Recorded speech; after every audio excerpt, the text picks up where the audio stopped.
This meeting is being recorded. Okay, so this is actually a bit past contextualizations for viewer reference. Post-information era in Indonesia, decentralization gave substantial power to regional governments. So, do you think has decentralization strengthened the democratic responsiveness or created policy fragmentations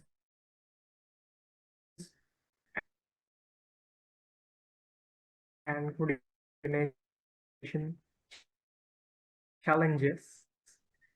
Maybe in some extent you can give some example to Australia as well. An interesting concept because actually one of my former PhD students was from Indonesia, from the Department of Finance, and was looking, his PhD was essentially about the decentralization process and its effect on policy making and public. Some of it is good and some of it is bad. And back or states or a system is in fact one that combines a continually strong central government that also decentralizes, but also watches over its provinces, its local settings. That's always a difficult problem, though. In Australia, that has its effect on over time. If I give you an example, more politically, but the state governments continue to have most influence over everyday service provision. So our everyday services are more state government based, including hospitals, including schools, garbage collection, town planning. All of that is really much more state based and local government based than it is federal. But at the same time, the central government has over state and local governments, which I think comes when, and this is always the debate we have around federation, around whether we need to have states or not. And usually the interesting and entertaining thing is that favor of strong government. But then when a new government gets voted in and they don't agree with the policies, they say, well, thank goodness, thankfully we have the states to balance out the power, just enough autonomy and independence for coordination with the provincial local areas and their governments. All right, as well. Thank you, Prof. Didi. Okay, so we come to the questions number 9. So how can policy be politically unpopular but technically important? This is very relevant questions. Yeah, very, very good questions. Yeah, very excellent questions. There are good examples of that where a policy entrepreneur can be working for something that is, in fact, quite socially progressive, necessary, but in fact, they can be politically unpopular. So, really good examples tend to be policy entrepreneurs that work for less inequality and less poverty, that can work for in some cases, the environment, that can work for better policies in the area of prison rates. Now, they can be the sorts of things that can be very progressive. And we as policy experts might say, this is me and you as policy experts, can say, we would favor policies that have, for example, less homelessness, more people in housing, less people in prison, because in fact, what more and more prisoners tend to do is create overcrowding in prisons, which then tends to create more criminal behaviors, and that go back to prison. So there's systems that can tend to repeat themselves. So the policy entrepreneurs in these areas can be very progressive, and we would agree with them, but unfortunately, they may not produce winning policies for elections. Okay. Yeah. Thank you, Prof. Gaby. So I think we still have one more questions to read regarding this short span of time.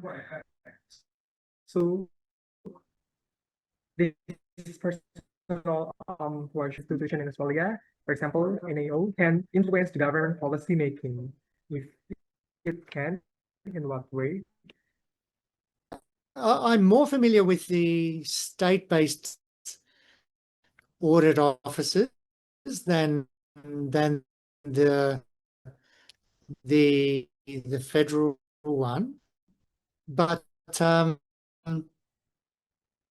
there are really good examples, and in fact, this is not an area of research for me, but I have had years gone by, the former Auditor General of New South Wales, who came to give a guest lecture, and he was made better. So the really good examples can come from in New South Wales, for example, the better policies come from have been influenced by the auditing profession within the public service. Roads, traffic, public transport, service provision in key areas, really important areas like aged care, really progressive, productive auditing and auditor general portfolios within policy making.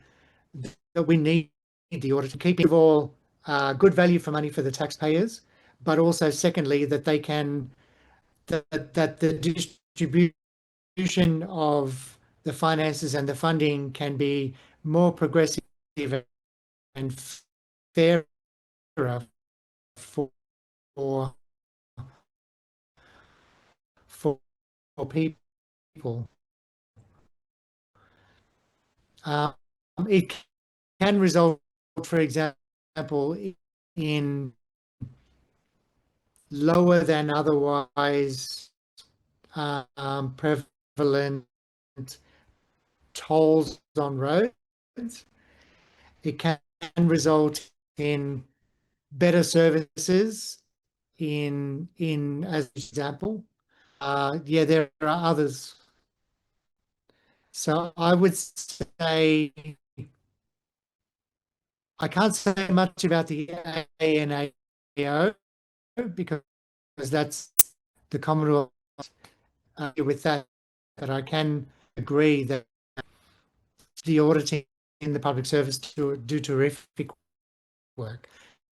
I'd be interested in how the questioner would answer that in their own sphere in Indonesia, but perhaps we don't. I think this is enough for this time, Prof. Gaby. So many more questions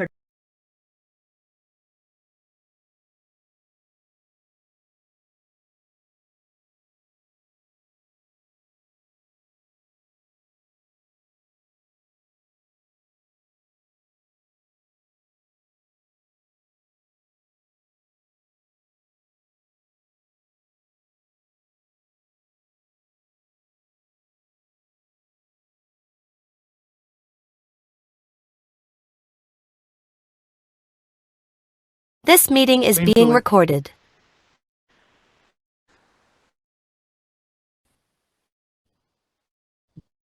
They do so within the context of institutions that can be more or less facilitative for policy entrepreneurs through your own institutions, whatever way.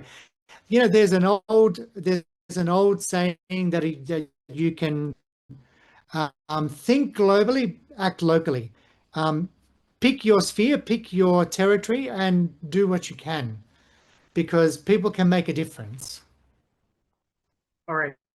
Thank you, Prof. Gaby. I think this is a very sharp conclusions, and you mentioned about much more important lead. Also as important notes. I think because I mean the public policy, what governments choose to do matter. Maybe. Okay. So thank you, Prof. And also the realities of policymaking. So once again, we would like to extend my gratitude for Prof. Gaby for the insightful and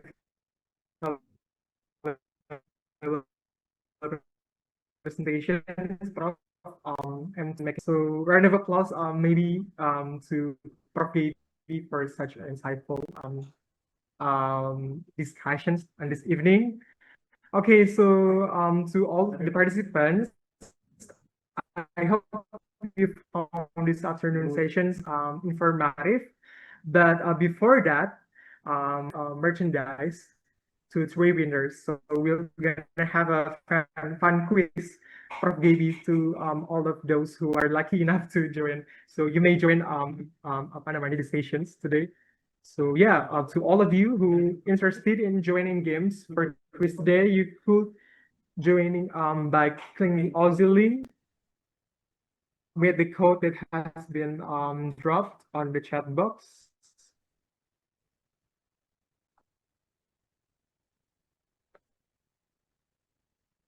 Can I have a look as well? Yeah, of course.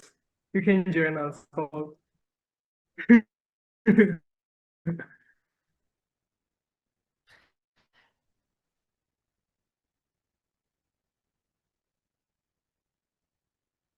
okay, we have 50 more participants who could joining the game.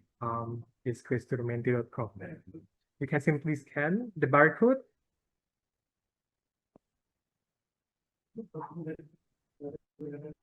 Okay.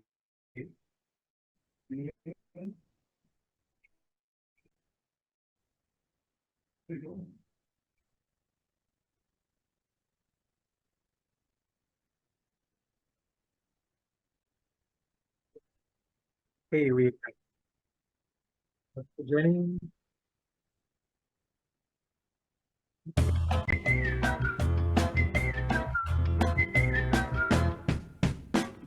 Almost a half.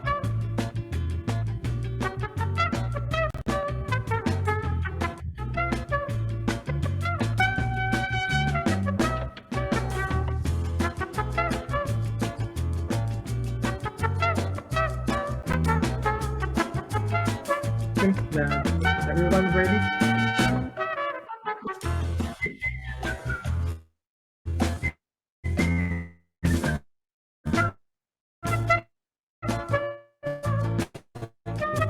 Public policy refers to is by official the government decides to be or not to be. That everyone good enough at listening to the session. All right, we'll get now to the next.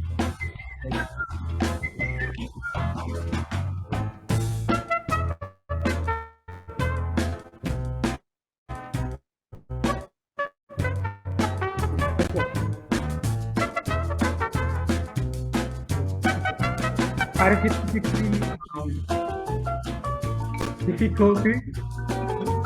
Okay. All right. So sorry for the person lose his game.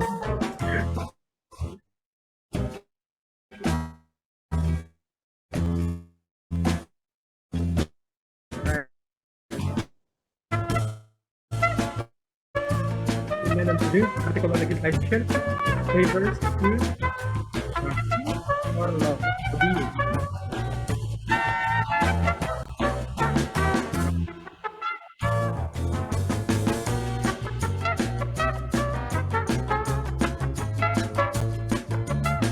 Okay, 22 persons while surviving this day. Now move on to the fourth.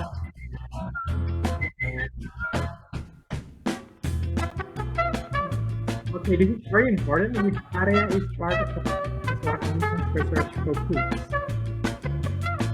Whether policy, or employment and lobbying, environmental planning, or higher regulation.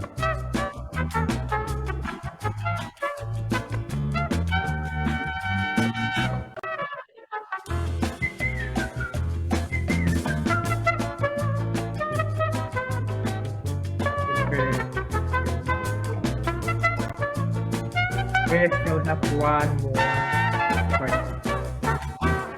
This is about University of Sydney. What is home? Wandering hole or great hole?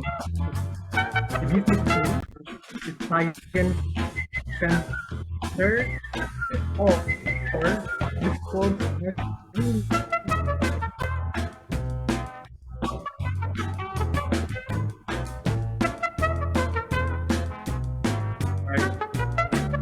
Between wandering hole and great hole.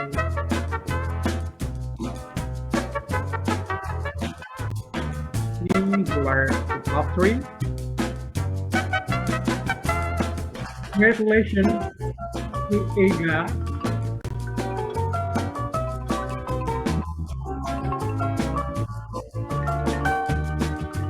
Are two winners this time. So congratulations. We are ready to fight the three winners on this team. Aga reached the highest point, and also for Kevin Apelio and Rio Mahardanu, you may contact us through the chat box email on Zoom, or you can also share the WhatsApp that our team will very much happy to help on the prize preparations. All right, now in order to eradicate the difficulties that being done by our team, so please identifying also your real name and your contact. And if you do not provide the email address on the first slide of the Mentimeter quiz, so we can congratulations. Now, I would like to invite everyone, including Prof. Amreni, for a group photo. We would be grateful if you could please turn on your camera. So our team, Mas Danis,